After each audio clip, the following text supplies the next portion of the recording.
Carnes reporting. Thank you so much.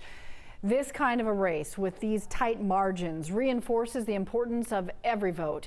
It is why Georgia is in the position of needing to count every last vote before we know which candidate gets our 16 electoral votes. At this point, Gwinnett County has 3,500 outstanding votes. That is enough to swing the presidential race in either direction, but don't expect them to all be in today. Liza Lucas explains.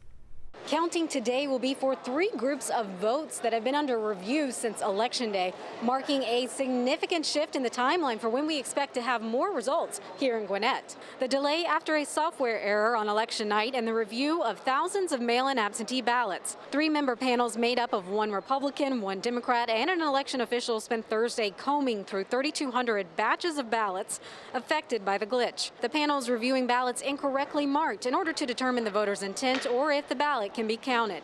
The work happening much faster than the 3 days officials projected. 2 other groups of votes set to be tallied today include the remaining 4,400 absentee by mail ballots received on Election Day, plus more than 450 ballots received from an early voting location that needed to be rescanned due to a corrupted card. This is a county that flipped blue for Hillary Clinton in 2016 and is already trending blue for Joe Biden. But it's not just votes for the White House that are on the line here in Gwinnett.